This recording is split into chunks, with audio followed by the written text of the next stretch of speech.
Good evening, everyone. My name is Brock McMillan. I'm the chair of the Central Region Advisory Committee.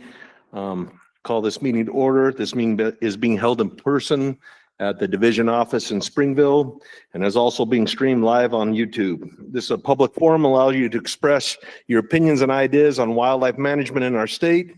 This RAC considers your feedback on the proposals before us today and reports them to the Wildlife Board. The Wildlife Board, not the RAC, is charged with setting wildlife policy in our state. We all have ideas and opinions about what is best for wildlife. That's why we're here today.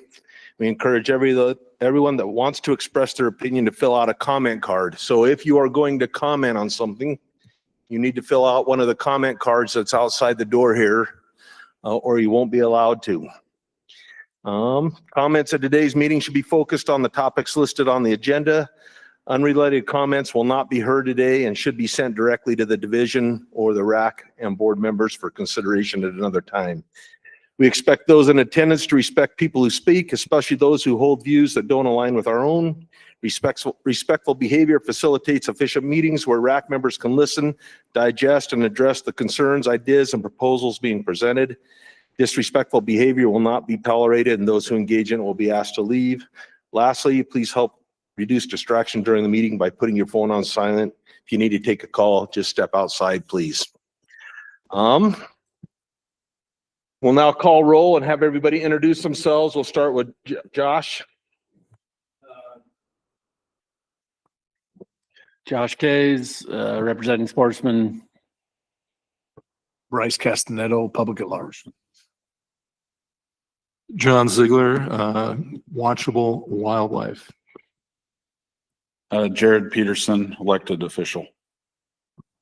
Josh Greenhouse, Sportsman. Scott Jensen, Public at Large. And we have two individuals on board. I'm online, Jim Schuler, if you want to introduce, and Amos, if you want to introduce yourself. Yeah, Jim Schuler, Watchable Wildlife. And Amos. Yes, Amos Murphy, out here in Idaho, Utah, with the Confederate Tribes at the Goshen Reservation. Thank you, Amos. We also have some visitors from the RAC with it. From the board. We have Gary Nilsson from the Wildlife Board, and online we have Kent Johnson from the Wildlife Board. And Justin Oliver from the Wildlife Board. I just saw him come on. Would also like to recognize the individuals from the division that provided presentations. We have Clint Sampson, Lindy Varney, Sam Robertson, Virginia Stout, and Darren DeBuis. And we'll hear from them as their time allows. Did I get it right, Darren? I never get it right.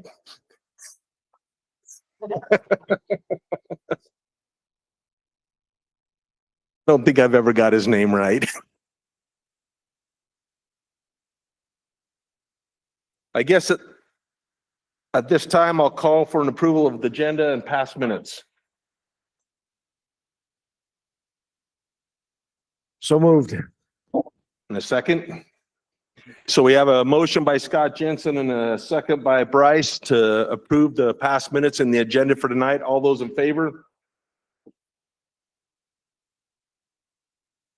Amos? Yes. Unanimous.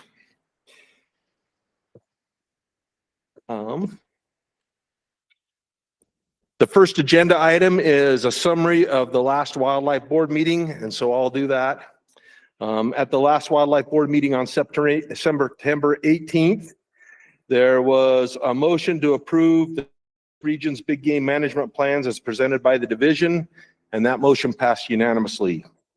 There was a motion to approve the mid-plan review for mountain goat and bighorn sheep as presented by the division, and that passed unanimously.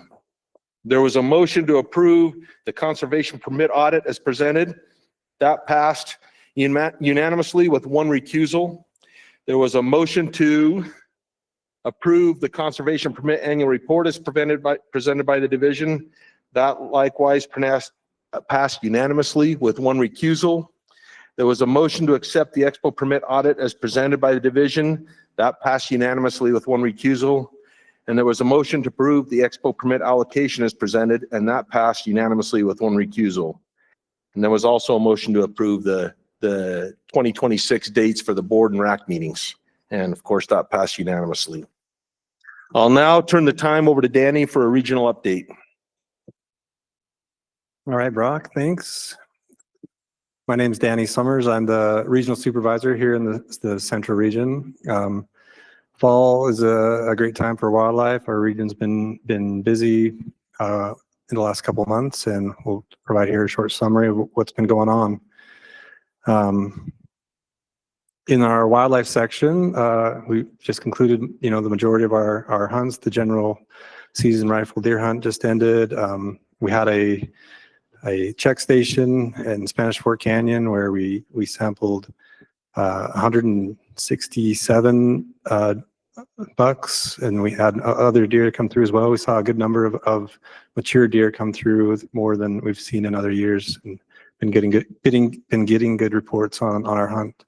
Right now we're in the middle of our pheasant season. We're releasing pheasants in about 17 different locations across our region every week throughout the month of November. Also right now, our deer classification, our biologists are out classifying deer after the post hunt.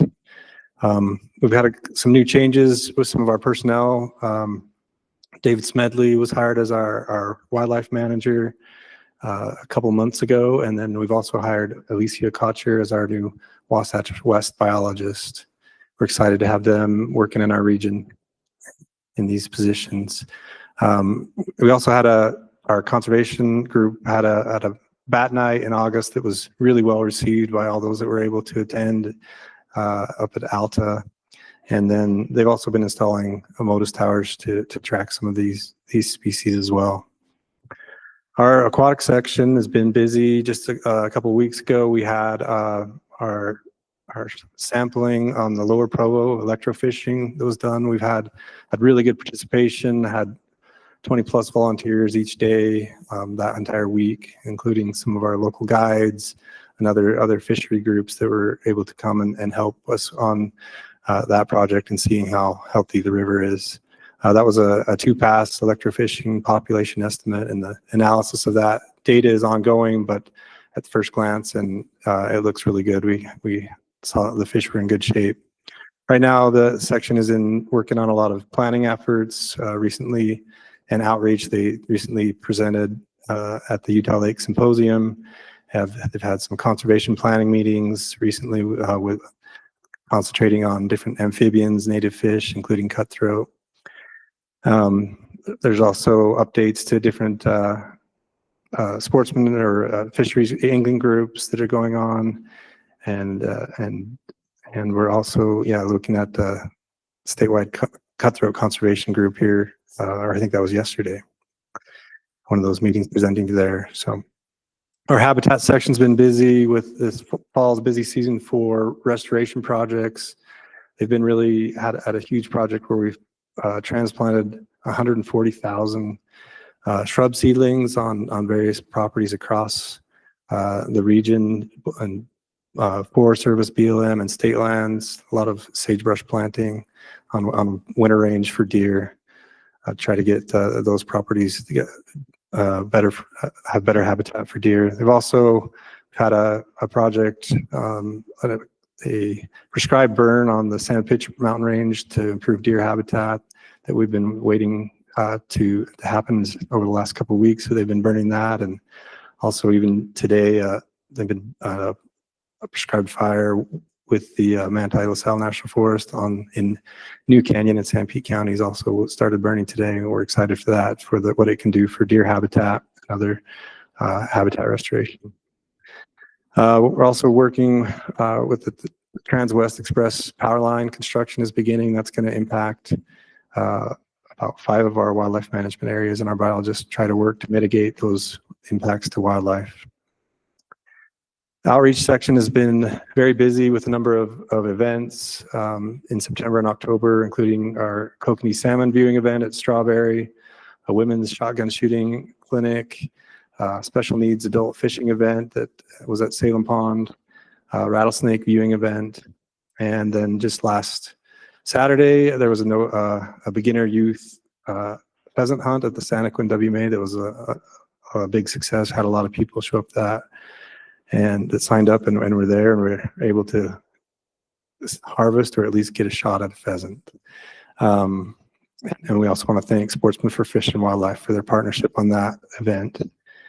And upcoming, they're going to be having a bighorn sheep viewing event Saturday, December 6th at the Rock Canyon Trailhead that morning, partnering with Provo City and the Utah Wild Sheep Foundation. The DNR Division of Law Enforcement, this has been a very busy fall for them with the hunts, and some of our officers have been very busy. We have a couple of individuals that started the legal any legal weapon hunt a couple of days before the hunt, and even self-reported, and our officers have been working with them. Officer Shepard investigated a buck that was shot the night before the hunt as well, and we're looking at prosecution there. Officers checked a lot of individuals and saw many mature bucks, encountered some violations like trespassing, wasted wildlife, no licenses, tagging issues, and people being in the wrong unit, and working with those individuals. We've also are welcoming 2 new officers to the Central Region to help our efforts here in Utah County, Officer Jorgensen in South Utah County and Officer Stewart will be working in the north part of Utah County. Also want to invite people to our deer meeting coming up next Wednesday here in this room in the Springville office. We're going to be talking about deer. Earlier this summer, we had a public meeting for the public to come and talk about their ideas of deer management, how we can increase deer populations and growth, and work together with the public. We're following up that meeting with those that were there, and as well as any others. We've sent an email invitation out to those that have hunted the units in this region to attend this event. We're going to be presenting on what our biologists do, what kind of data they collect, what we're learning, how we make decisions from that data, and also some of the habitat work that we do, and to try to improve our conditions for mule deer and improve and increase our mule deer herds. And we'd love to hear from you and talk to you, and there'll be opportunity for questions with our biologists. So that's next Wednesday, November 19th here at this office. That pretty much wraps up my update. So back to you. Thanks, Danny. Any questions for Danny? Before we move to the next agenda item, welcome all the BYU students here. And I'd like to let you guys all know the 2 new biologists they introduced today, Dave Smedley, the manager, and Alicia Koch are both BYU graduates. Okay, the next agenda item is mandatory testing for chronic wasting disease. I'd like to invite Virginia Ginger up to the podium. I think you come to this one, public comments come to the other one. Is there anything you want to add to the presentation? It says we're not supposed to talk about it really, but is there anything you want to add to what you presented? Okay, then I'll turn the time over to Danny to summarize public comments. We didn't have any public comment on this issue. Thank you. So I'd like to acknowledge that 4th board member Paula Richmond joined the meeting online. So I'll bring it back to the RAC to ask Ginger questions. John, go ahead. Ginger, thanks for being here tonight, and your presentation had a lot of great information in it. Clearly, CWD is on the rise in Utah. I think looking at the maps and such, it looks like it's coming from the east primarily. Is that right? It started on the east side, yes. Right. And your data is very interesting, especially where you had a couple of units where there's exponential increase in CWD over the measurement period. My understanding is that the check for CWD requires submitting a sample of an animal's lymph nodes or brainstem to an approved diagnostic center. Is that correct? Correct. And the CWD testing turnaround time is 2 to 6 weeks. Correct. Okay. I appreciate you confirming that. And it's recommended by virtually every expert that you delay butchering an animal until the CWD results come back. You can, that's not always feasible. So what we recommend is if you get it butchered, just store it and don't eat it until you get the results. And store it in what manner? In the freezer, as you would any Okay. other So, animal. so butcher the animal and store the meat in the freezer. Is that Correct. what you're saying? Okay. Once a positive CWD result is known, why do we allow an individual to retain possession of a known CWD infected animal? So we can't force anyone to turn over their meat, but we do recommend that they do hand it over, and then we can get it incinerated. And we can get But it, I'm sorry. Incinerated. We get it Right. incinerated. Incineration is the right way to go. Yeah. Right. Obviously, CWD is a very big deal. It's readily communicable with, body secretions and such. And the idea of a CWD positive animal being retained in the community and being consumed in the community, I think is very worrisome. And perhaps the policy may reconsider being a little more forceful and thoughtful in how it's worded. CWD is a very big deal. Let me ask you, the concept of predator cleansing, that's clearly been shown to decrease the spread of CWD. And I'm just curious, why hasn't DWR prioritized this concept? So there's the evidence in all the studies that I've read. It's never a real world example.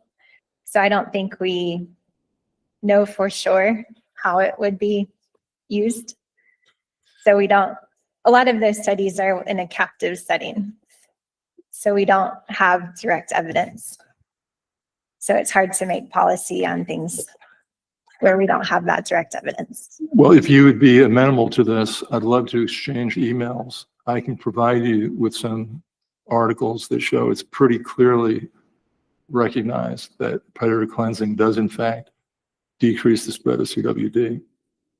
Okay, I would be interested. So as would I. Perhaps after the meeting, we can exchange emails. Okay. Okay. Thank you so much. I appreciate it. Scott?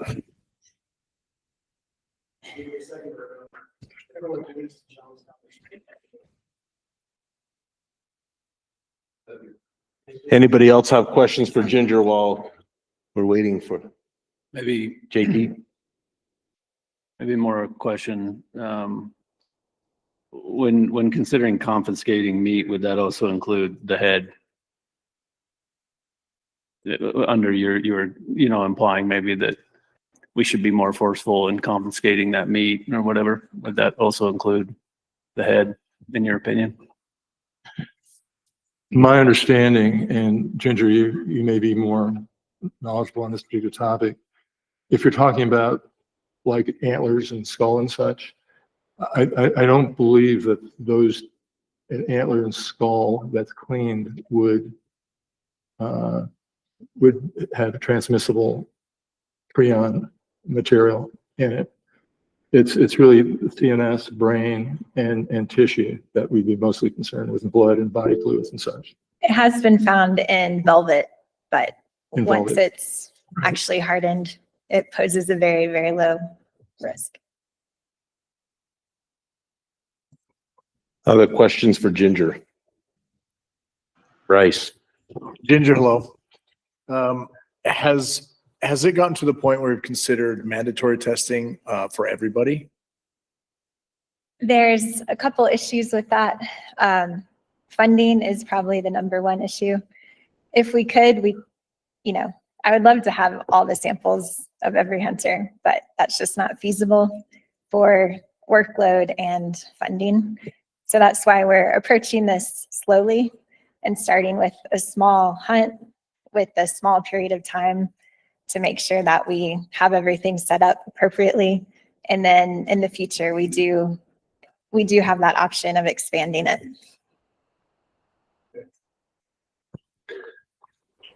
So thanks for the presentation. I thought it was really well made. The idea in the presentation is that we don't have enough sampling currently to tell if it's expanding or where it's expanding to, the rate of expansion, all of those things. So with that being said, how confident are we that it is currently?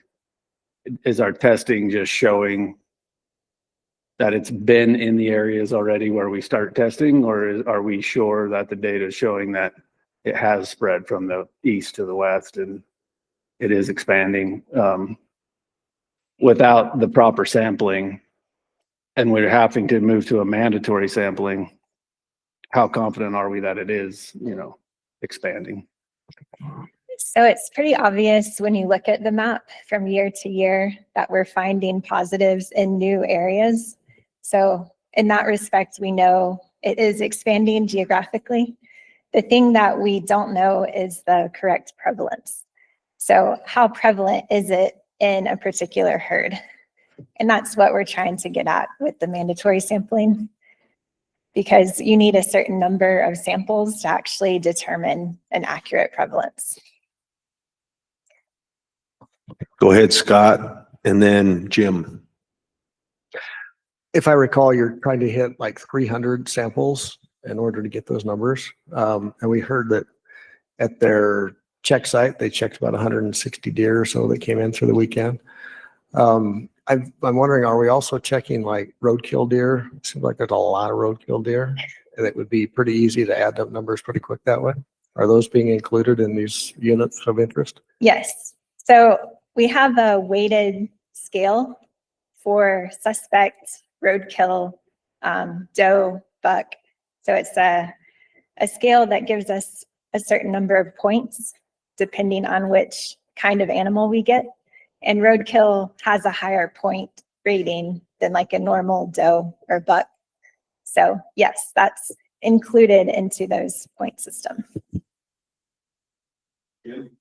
Jim, go ahead. Thank you. Ginger, great presentation. Like John said, a very important aspect, not only in Utah, but several states and Canada. My understanding, there's never been a proven transmission from animal to human. Is that correct? That is correct. And yet with so many, I mean, the numbers are pretty high. They're not just in Utah, but nationwide in Canada. And people are eating this meat that haven't been tested. We know them. So do we know why? I mean, you'd think by now we would know that there'd be transmission. There's so much of it. Why is it just, they've done in vitro studies to determine that just humans will never accept this prion? What is your thought? I'm just curious. Yeah, so there's a lot of mice model type studies going on, like in a laboratory setting. Some have had conflicting results on that topic. So that's why we aren't sure. Another aspect is there are different strains of the prion. So the thought is if the strain changes and the format of the protein changes to a certain type, then that may be able to infect humans. So in the future, we don't know. We're still just starting to work out the different strains of CWD as a community, but it has the ability to change formation. And so that's the risk as well. Yeah, well, great research, great information. When do you think we would have a vaccine for such an issue? I would assume with all this time and no transmission, we'd have the opportunity and the time to develop one. Is that being looked at? It is being looked at. The progress is slow because it's a protein and it's really hard to, have that immune response to that particular protein that your own body makes. So they are trying to develop one. I think there's a lab in Canada and then another one somewhere in the US. But yeah, progress is slow. Great information. Thank you so much. Very, very important. Thank you. John, go ahead. Yeah, just a added comment following Jim's great questions. Boy, a vaccine would be special if they could come up with that. That would be great. While there's no documented proven cases of transmission, there are multiple anecdotal reports in peer-reviewed journals such as Neurology of severe neurocognitive diseases and disorders taking place in people who have had documented consumption of prion-contaminated CWD venison. Are you aware of those? I know of one study came out maybe last year talking about the same hunting group that had eaten all the same meat, and multiple people developed the same sort of neurologic disorder. But I don't think there was that direct link. Right. Like you said, it's anecdotal, so we can't. And, I don't think anybody wants to intentionally or perhaps through lack of proper guidelines consume CWD infected meat. I get that. I just want us all to respect what a potential problem it could be if it increases in presence. Thank you so much. Prions are not something you want to ingest. Question from Bryce. One more question. Do you, with there being so many unique and different strains, are the strains that we have here in Utah, is it the same in deer and elk, or are they separate? Unfortunately, we haven't reached that point in our research. Gotcha. That's something we are wanting to study, but not many people are actually looking at that right now. Yeah. But when we do get a good lab that we can send samples to, we absolutely will. JT. Could you run us through maybe what that testing might look like, the mandatory testing, like how that would be executed, or what, for a hunter, which seasons and how they would get to those points and do that check? Yeah, absolutely. So we're we're implementing the general season hunt in the Ogden unit. So that'll be like a 10-day time frame.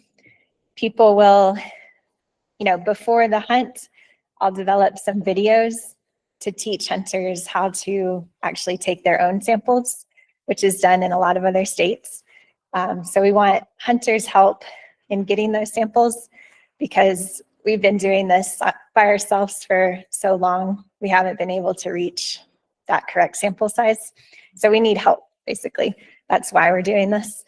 So we'll give hunters the ability to take their own samples, and then we'll have additional drop-off places around the unit that they can stick the samples in the freezer, and then our biologists will come by and collect them. Or if they don't want to take their own sample, then we'll also have the office, the check stations, and the biologists available to take samples for them. And we want the samples within, 2 days of harvest, if possible.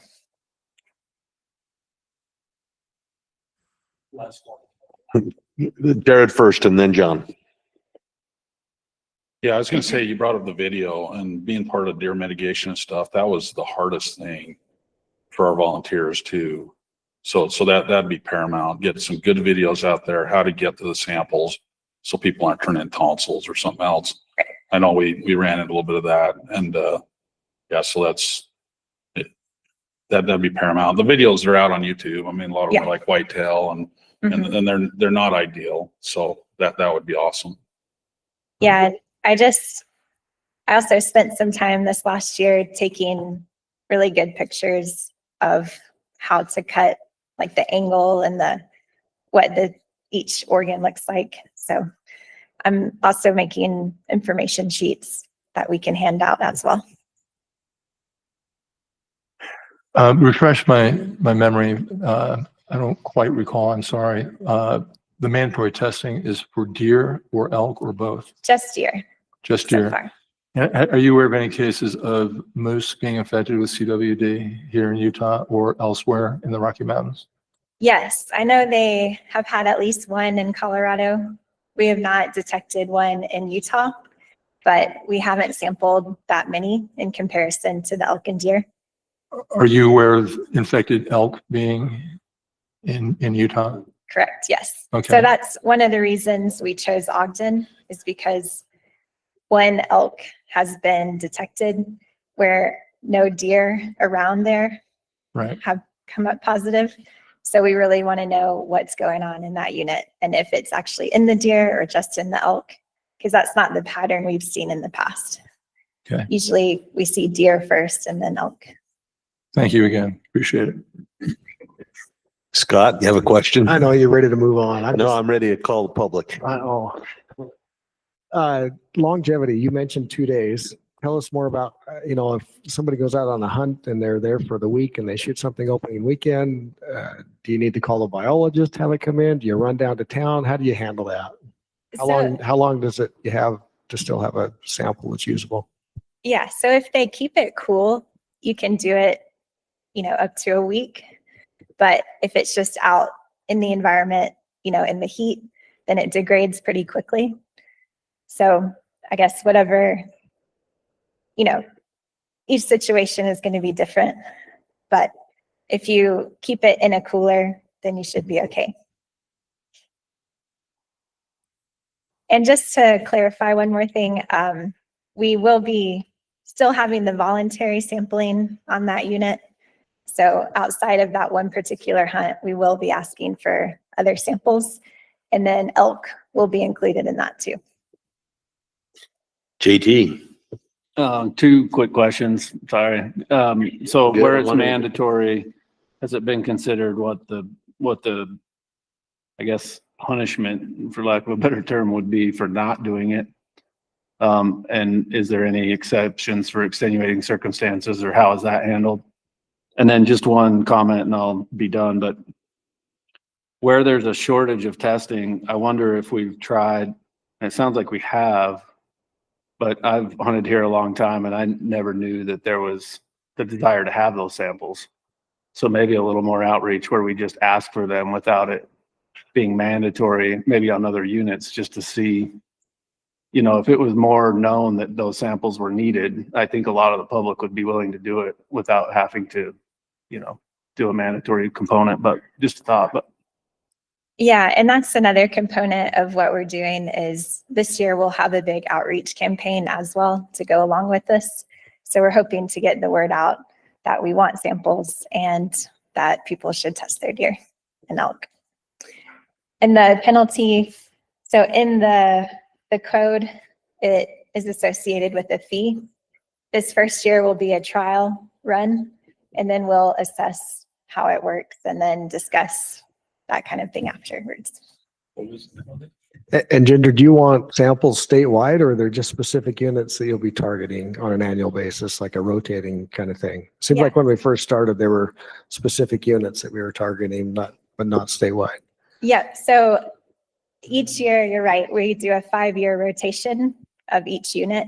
So the target units are online and we have a map and we email everyone in that unit saying we'd like the samples.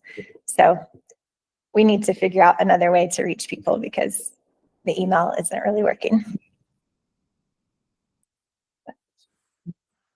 Any other questions from the RAC? Any questions from the public? Okay, I'll bring it back to the RAC for discussion. Go ahead, Bryce. Kind of to Josh, the first time I ever called him that. To his point, I feel like I also would gladly give you or anyone the samples needed if I'll come in and pick up vials or whatever I need to do to help mitigate costs and everything else. Between me and my friends and my kids, we end up harvesting quite a few animals, and I feel like that's a pretty strong help toward that number, right? I'm happy to do it, and I would tell my friends that they would suck if they didn't, and I would make sure we got there. Wow, thank you very much.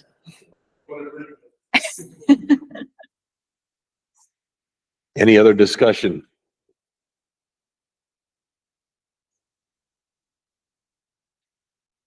I'd entertain a motion. It's informative. Never mind then. Thanks a lot, Ginger. Okay, the next agenda item is the 2025 to 2027 hunt table and season date revisions by Sam Robertson. Sam, do you want to add anything to the presentation that you gave? Nope. Everything should be there. So if there's any questions, I'd be happy to answer. Man, you look good. You were pretty clean shaven in that presentation. I've never seen you like that. Yeah, cleaned up for. Turn it over to Danny for public comments. Well, we didn't receive any public comments on this one or any of them tonight. Very good. So I'll bring it back to the RAC to ask questions. Go ahead, Bryce. Hello, Sam. Thank you for the presentation. Thought you did a great job. I just have a few questions for you. When the 19 additional tags were issued last year based on drought conditions, what was the range looking like at that point? And also, were there cattle on those ranges at that time? That's a good question. That's one I probably won't have an answer for because that's not my area. I'm the Cache Ogden Wildlife District Biologist. I don't know if Wade's on the call for that, but he'd be one that would be able to answer that better than I would. Or maybe Rusty would have some answers for that question. What the range looked like. Invite Rusty Robinson up to the mic. I don't. Another BYU graduate. Oh, man. Sorry, what the question was, what the range looked like on the flight this year? When they added the bison tags, what did the range look like, and were there cattle on the range? Yeah, there's some allotments on the Henrys. There's active cattle grazing out there. And the range conditions, sounds like they were fairly dry, not the worst that there's ever been. And then I think we got some storms later, but at the time when we requested those drought permits, it was pretty dry, pretty bad conditions out there as far as habitat. So Rusty, hello, Rusty. Hello. It feels like what happens with the cattle in those emergency situations where we now are issuing mandatory additional tags for bison, what happens with the cattle? Do they get the boot too? I don't know the answer to that. I know there's mechanisms in place with federal land agencies where they can temporarily reduce permits. I don't know what happened in this scenario, if that happened or not. I just couldn't speak to that. The reason I ask, it feels like this has happened before. I want to say 5-6 years ago, we saw this same thing happen. And I feel like if this is going to continue to occur, I mean, we do live in the second or third driest region in the country. We should probably account for that and have that be, if this is a viable option, we're going to just continue to kill our bison, something we're trying to bolster and build up. And there's cattle on the range. It makes sense to me to say, sorry, we're not going to issue as many permits or allotments or whatever for cattle, right? Yeah, and I as I'm thinking back to when all this happened, I know anecdotally we heard from some of those permittees that they had voluntarily, it took some AUMs off the range. But I mean, all we can really do is manage to the agreed upon unit plan, which says that we'll follow the drought monitor index. And when there's drought conditions, we'll consider that, and we'll consider drought permits and kind of do our part. And that's all we can control. Maybe a couple more actually, and this might be for both of you, but when those 19 additional permits were issued last year, I noticed that they were any or hunter's choice. Is that correct? Correct. And again, I think if we're just trying to take animals out, we probably should be targeting those that are responsible for bringing us more animals rather than a trophy, let's say, right? And I think that you said that that's the direction you want to move forward now if this should happen again, correct? Correct. All right. And then the last one was,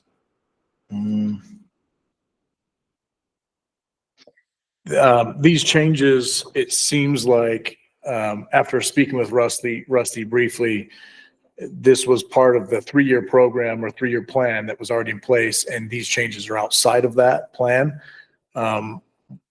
It's that urgent now that you feel the need to address these changes now rather than when the cycle is up?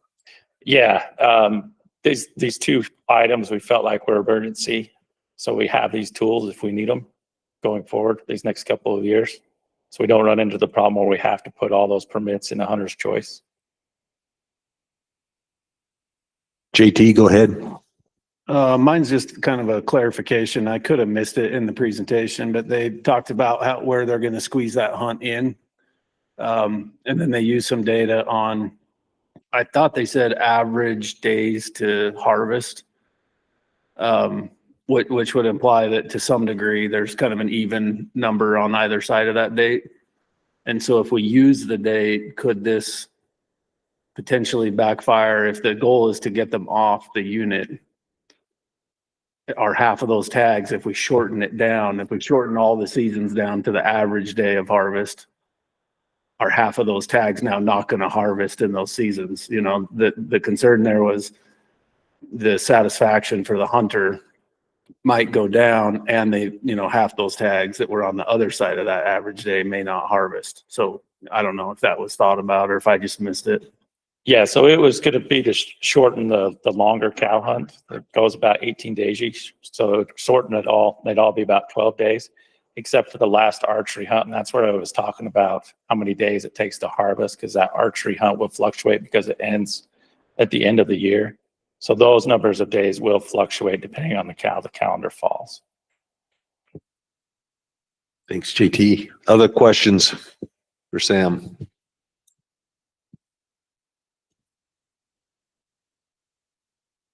Any questions from the public?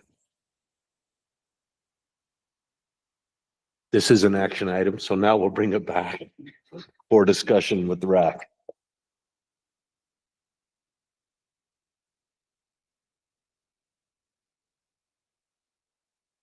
Or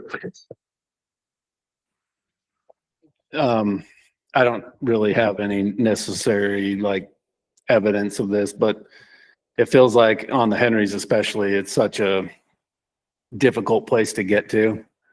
I think breaking those hunts up and having more hunts could result in it being more successful. So I like that component of it, because a lot of times you'll get down there, you'll go hard for a few days, and if you're not, you know, you see that fatigue and you leave. So having more and maybe a bit shorter seasons, I think is a good thing. The other thing it could lead to, though, is they are under the bison are under a lot of pressure from late summer all the way through January. And there was some talk about them moving into kind of hard to get to areas or places where it's difficult.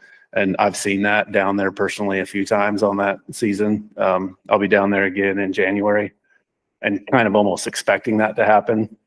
So maybe just a note more than anything else, a comment that there is a lot of pressure there, and doing more opening days almost feels like that could exacerbate that issue, but, or just that comment. Yeah, that's a good comment. And the hope is those 2 cow hunts we have are kind of maxed out, so we don't put so much pressure on those bison that we do move into difficult areas. So the hope is to add that other hunt so you can spread out those hunters if we have to do it in emergency situations. Go ahead, Scott. Is that third season just for emergencies, or will there always be permits during that 3 seasons now for cows? I believe it'll be for this next couple of years, and then we'll look at it in the next 3-year plan.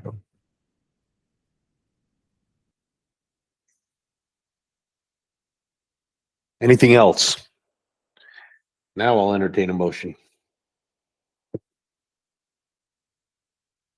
Thank you, Bryce. You're welcome. I would say we accept the proposal as presented. And a second from Josh. Second. Oh, sorry. Any discussion on the motion? All in favor? Jim, Amos? I'm in favor. Passes unanimously. Thank you. Thank you, Sam. Invite Clint up to the mic. The next agenda item is the Book Cliffs Bison Management Plan. Thanks for driving in, Clint. My pleasure. Thanks for your time. Do you have anything to add to your presentation, Clint? No.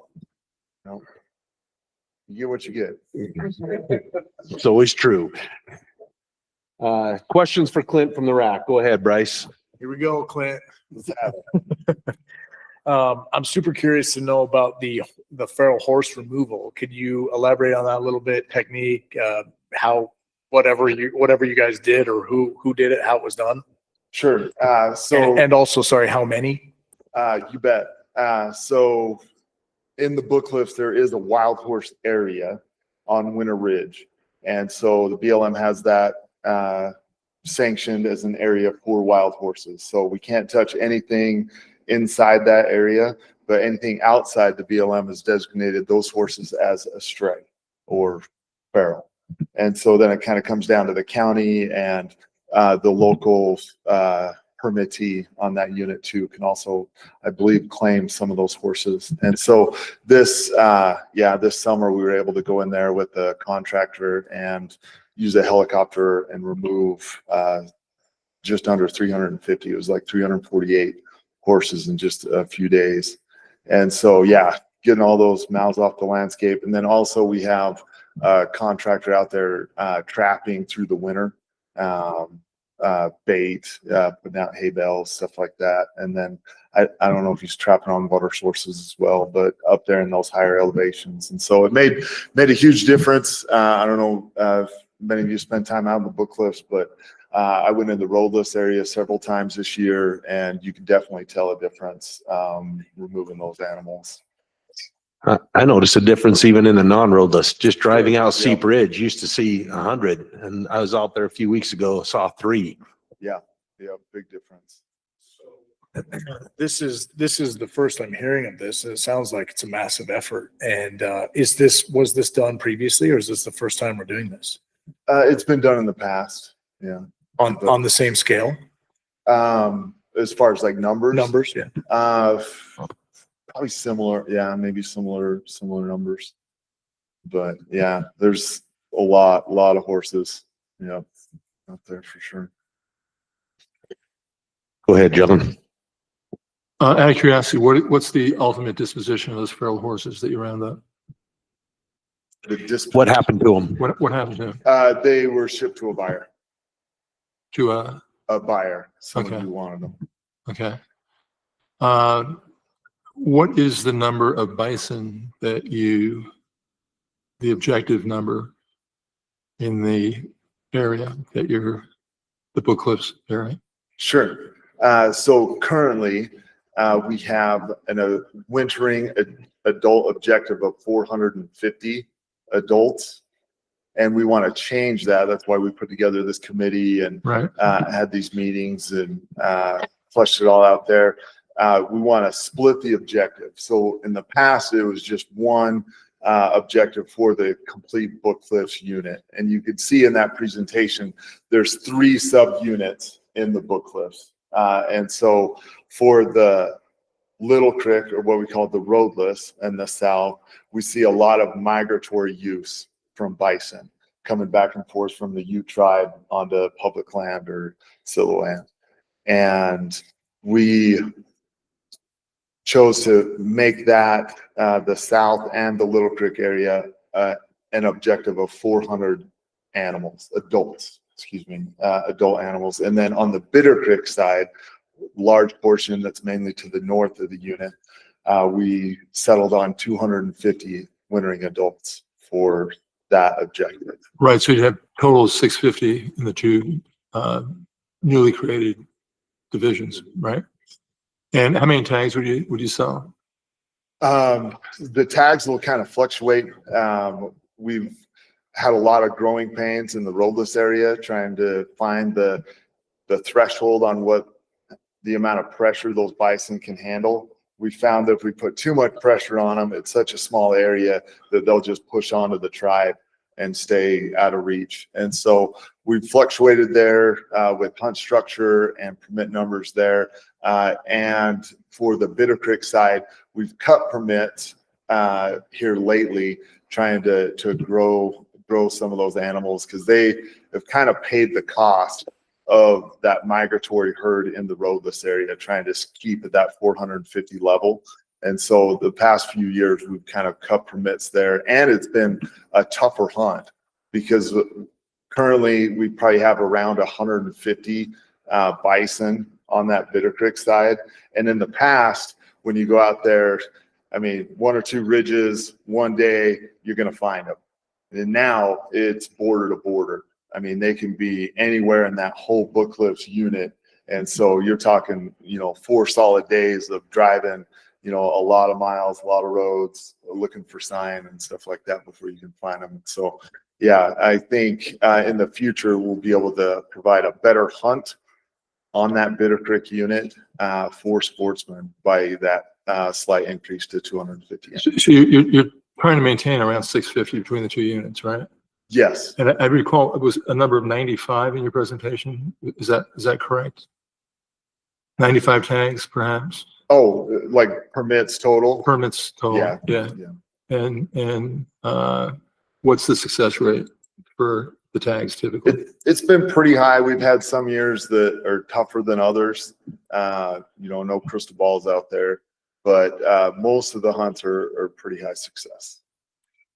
Last question for my own education. How do you extract a 2,000-pound animal from a remote roadless area? Oh man, have a lot of friends. I guess. Yep. Have a lot of friends. So, I mean, but seriously, how do you do it? How we've seen it in the past, you know, a lot of people put in there, have resources with horses and means that way. A lot of it is your ability to care for the meat, get it off the animal, get it off the hide, cool it out as much as you can, and then, yeah, have a lot of friends. I guess so. Yep. Thanks a lot. Appreciate Oh, it. you bet. Price, I heard a bit about some good news on the south end. Do we now have access as sportsmen through the south end into the roadless? Has that been confirmed? Yes, so you still have to go through the Ute tribe to maintain an access permit across their property. But yeah, they are, they are allowing people to apply for access permits. And we feel like we've got that nailed down. It won't be an issue. It going seems, forward. yeah, it seems Okay. like it hasn't, I haven't had much kickback, many complaints that way. JT. So I've got a lot of questions more on the Bitter Creek one, but I don't think it feels like the majority of the potential increase is going to come on the roadless herd itself. And it, you know, that like a simple math, the removal of the horses and the addition of the bison makes some sense, right? I know that's not 1-to-1, but the question I had is they do move a lot. So a few years ago, right, almost the entire group left and success plummeted, and we had to figure out how to give tags and that whole thing. And had a few friends that had tags that year that were affected.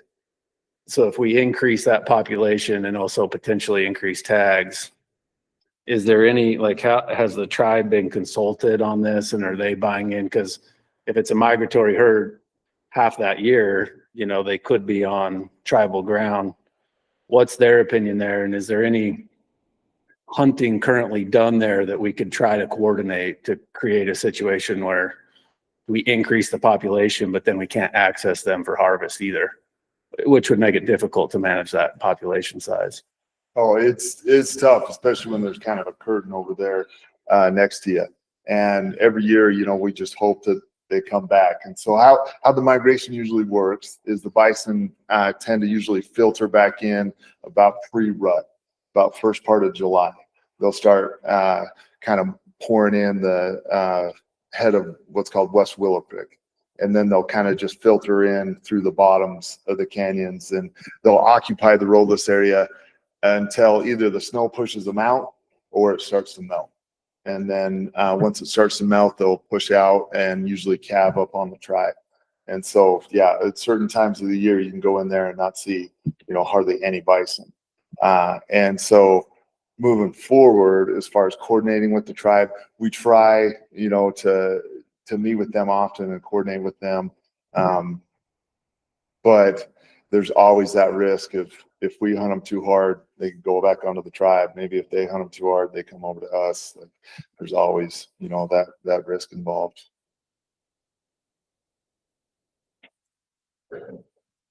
Other questions first, Clint? Any questions from the public? Bring them back to the rack for discussion. I do have one more question. I'm sorry, Brock. Is it too late?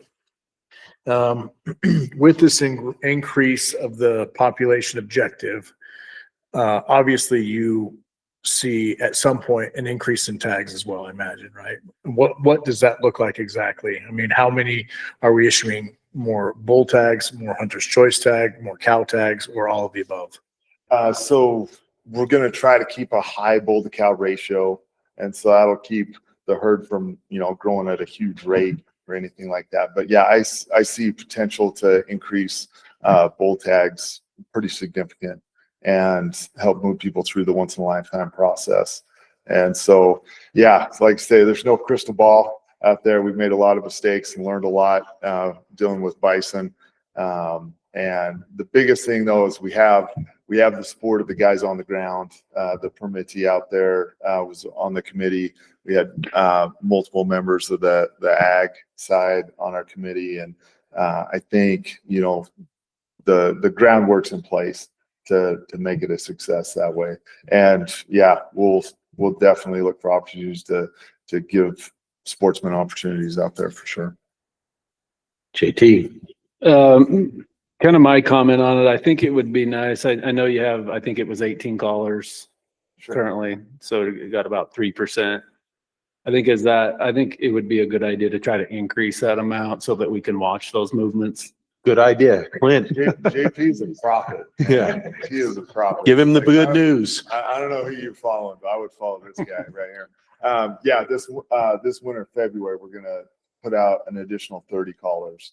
And bison are hard, like they're hard on callers. And so, yeah, we put out 30, and usually right off the bat, we get a few that go off. But we're really lucky to have the opportunity to put out more callers for sure. Brock, I've got one more question. Yeah, go ahead. Maybe it sounds like this buildup of horses kind of occurs over time, and we make a big effort to take them off. Is there some better way to approach that so that we can more routinely keep those animals in check and they don't have to build up to such a high number? Or is it just not economically feasible to take them off until they build up? What's the strategy and the idea behind the way we've been approaching that in the past? I think a lot of it is funding, how much money we have to throw at it. County. Cool. So it's getting a little bit above my pay grade. I don't want Ashley to get too nervous back there. But this last effort was funded through SFW. And so, like I say, a lot of it is just funding that way. But you have basically kind of like a heart on Winter Ridge that is just pumping horses out in that protected area. And then you have the Ute tribe on the other side that we are constantly gaining horses from them as well. And they've made a lot of efforts too to remove horses. And they removed quite a few over the last couple of years. And I was going to ask if both of those management groups are at capacity or above capacity, or where they're at relative to their numbers. I don't want to speak for the BLM, but where it's a wild horse area, there is no population objective. It's just an area that the BLM is designated to have wild horses. Yeah. So there's no AML. So you have that, right? And these are recorded. And so you have that, right? And then you also have, horses coming from the tribe. And then to the north of us as well, the Ore reservation, kind of to the north of us, there's a lot of horses there as well that filter down. And so there's kind of those three main areas to keep up with. And then they say, horses can, reproduce at quite a rate. And so Population growth's about 20% a year. yeah, so I'm all for more efforts and more strategies if people have better ideas and things like that. We're all for it. Go ahead, JT. Just as an idea, maybe as we talk about approving, increasing the population sizes, we just got done kind of talking about a drought condition on the Henrys where we had to come in and remove bison, and the Book Cliffs is very prone to that, right? Like years like 2017 where the roadless area looked like it was a pasture of dirt, you know, I mean, it was really bad. Maybe that's something where some funds should be secured and held to be used if needed, you know, where we get a drought and instead of having to come in and, you know, remove the population, maybe we could use it for horse mitigation or, you know, something. But as that population goes up, you know, I think we got a plan on probably that same situation potentially happening out there because it is very drought, you know, potential. So just a thought. Thank you, Josh. Bryce. I was thrilled to hear all the, about the habitat restoration projects, everything that's happening out there is, I mean, I don't know if everybody is aware, but that place is very special. And it's one of our very unique landscapes that offers sportsmen a lot. I mean, a lot. And it means a lot to me. It means a lot to a lot of people. And so I'm thrilled to death at what you're doing out there, Clint. So thank you for your efforts and everything. I would also love to help out however I can. I mean, if it means me jumping on the back of a bison to strap a collar on, I'm in. Let me know. You bet. No, we do have a great habitat section out there in the Northeast region. They do a ton of work. So yeah, we've been really, really fortunate out there for sure. Yeah, Brock and I got a few bison pictures in the past out there. Clint and I have wrangled a few. I'm pretty sure I can outrun him. I know he can outrun me. You, I'm not so sure, Bryce. So yeah, I'd be in trouble with Bryce, I think. Any other comments? Yeah, one quick one. I believe in the management plan, you just briefly mentioned predator management. Is that correct? Just elaborate on that for just a moment. As far as what we're doing for predator management in the book. Right, and what predators realistically take down a buffalo? Rare, pretty rare that we've seen. We haven't seen, with all the color data we've had, you know, back to 2007. I haven't had one confirmed bison killed by a predator. And that predator was what, a bear? I haven't had one. Oh, you haven't? I'm sorry. No, and we haven't collared the baby calves or anything like that to follow them. But yeah, it would be very, very rare. Their survival is extremely high. Yeah, and from your observation of, you know, being boots on the ground, are you seeing calves being taken by predators? No, with the mom and dad are pretty protective, I guess. Yeah, with the bull to cow ratios and our calf cow ratios, it's pretty clear that they're making it. Okay, thanks a lot. You're welcome. Anything else from the RAC? I'd entertain a motion. I'll move to accept as presented. Second. Who said second? Josh. I'll second it. Okay. Motion from Scott, second from Josh, accept as presented. All those in favor? Amos? I'm in favor. Passes unanimously. That brings us to Lindy. The next agenda item is our 657-42 amendments, natural disaster relief. Say that 2 times fast. I'm not saying it more times fast, Lindy. You want to add anything to your presentation? I thought it was pretty clear. Nope, nothing has changed since then. Okay. Questions from the RAC for Lindy?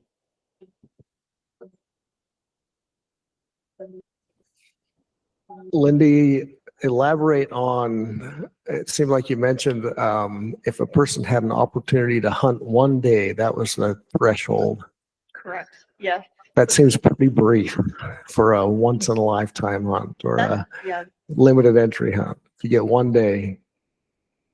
So right now, that's our current definition of substantially precluded that we've used for a little over a decade in our variance rule. So that's the reason why we use that definition, because that's what we currently do. What did you call that? Substantially Precluded. precluded. Mhm. Substantially Actually precluded. Yep. If you have more than one hunt day, then you've had opportunity to be out there to harvest an animal.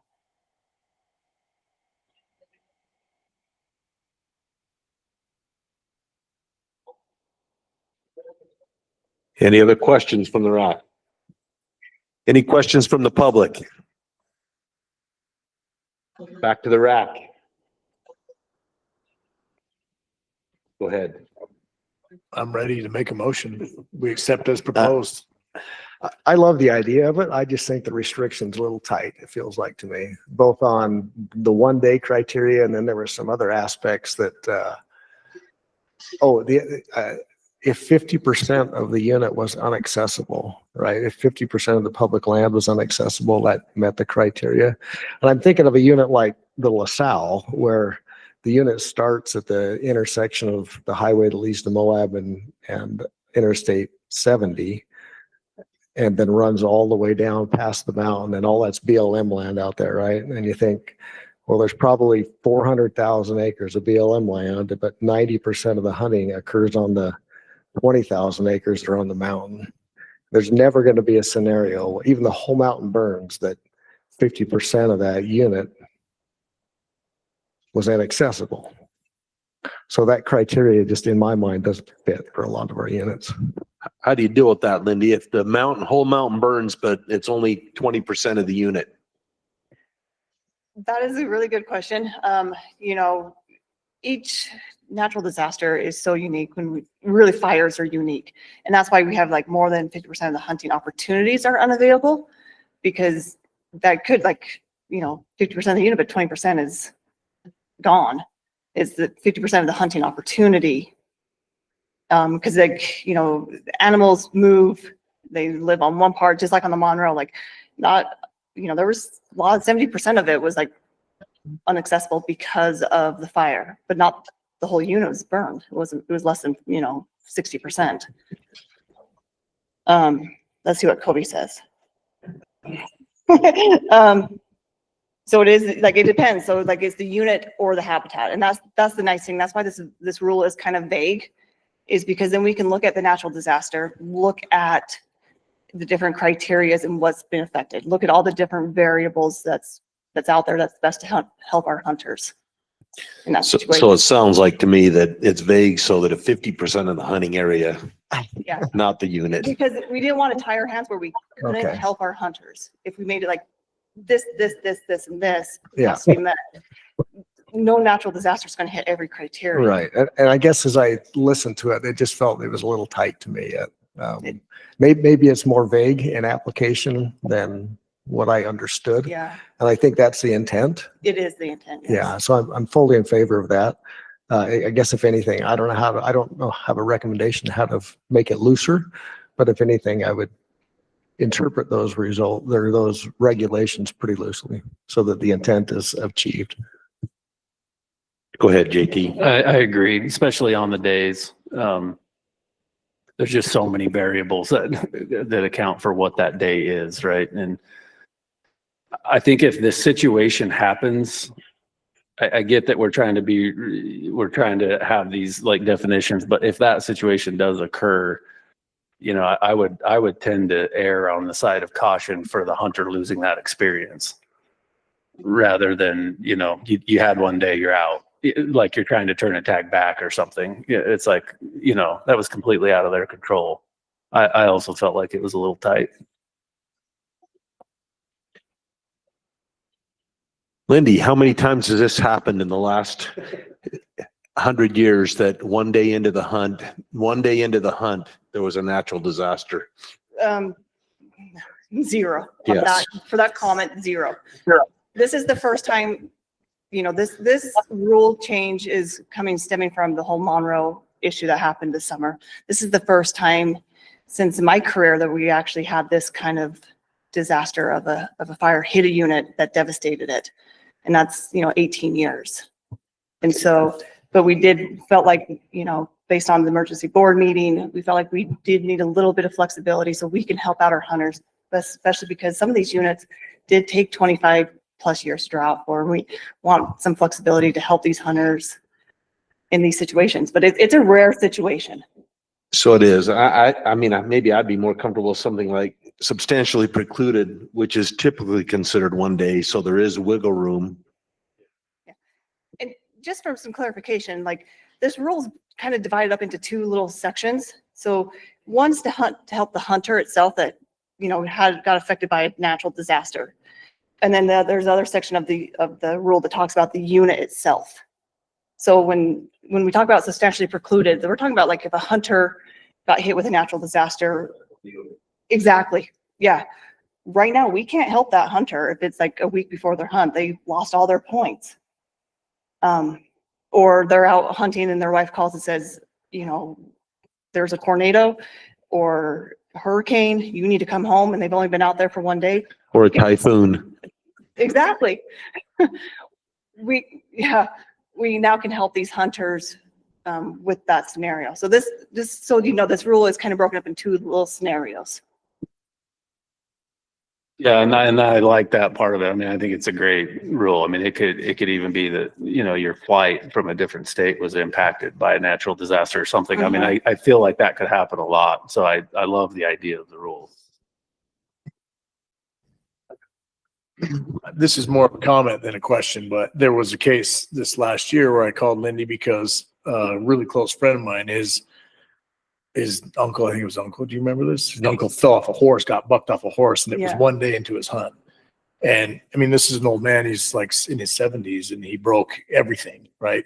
Ribs, legs, hips, whatever. And my buddy was just crying. And so I called Lindy, she said, let's figure this out. So I think there's a case by case scenario where Lindy is extremely understanding and willing to help out. Like, I think what she's trying to say is this is to help our hunters not fall and lose points, right? I agree. Yep. I'd entertain a motion. I know, but now you have to do it. Seconded. Scott talked over you. Say it again. I move that we accept as proposed. So we have a motion to accept as presented and a second. All those in favor? Amos? In favor. Perfect. Passes unanimously. All right, thank you. Brings us to Darren. Our last agenda item, CWMU and landowner permit recommendations. Anything to add to your presentation, Darren? Yes, just a couple of quick informational items that I think will help understand all of this. There were a couple of things that were brought to my attention since we did the presentation. The first is on the salt wells. CWMU, they were dropping deer and reducing their pronghorn permits by 10. And on the presentation, I put no change to the acreage. There's a significant change to the acres. They're dropping 28,000 acres from that CWMU. A lot of the landowners pulled out. That probably helps explain those drop-in permits a little bit more. So just FYI on that. So Darren, what? Yeah.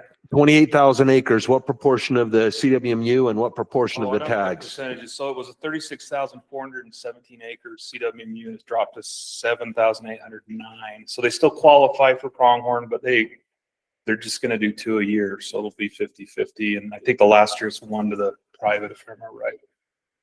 So the permits in your handout were right, but we missed the region called me and said, hey, it looks like we missed that.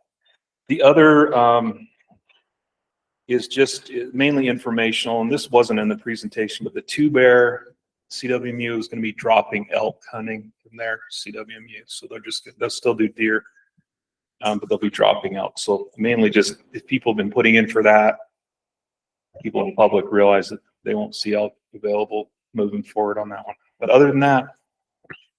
Thank you, Darren. Yeah. Questions from the RAC?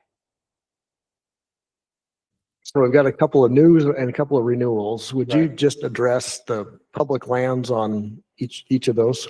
So particularly those with peripheral public lands. So the public land stuff went through in the spring for these renewals. So TL Bar, and let me pull up my sheet. I'm trying to remember what the other one was.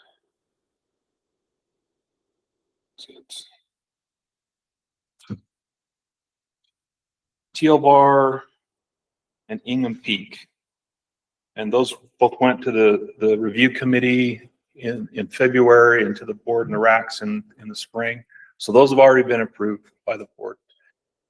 Just in terms of order of operations, so when we do renewals, we'll continue to do that. So for next year, we'll bring the maps in the spring, and then we'll ask for bucks and bulls in the fall. There's going to be a slew of them next year. Next year's a big year. I haven't looked at how many have public land yet, but there'll be several we'll be looking at. So each time we renew, we'll revisit those maps and give the opportunity for public comment. That's a vague answer. I called him, I texted him today and he said that was done in February, dude. I had a brief panic attack because I thought, didn't we do that? I think we did that. I called Chad. He said, yeah, I think I did. So, I recall it, yeah. but we, I hope one day that you get better billing than last place on the agenda with this Well, whole I idea. told him I needed the full experience since I swapped with I Chad. think got there's the some last- strategy involved Yeah. with that, and You know- maybe in the future, when That's we right. make our initial recommendation, we just change the agenda and move that up. My only Oh. disappointment. We still is have that some we energy didn't when have we 4 talk about hours of that. Big game permit arguments before I got to go. That I'm kind of disappointed about. not Yeah, I'm sure you are. That's, I think you're right, Scott. Any other questions for Darren?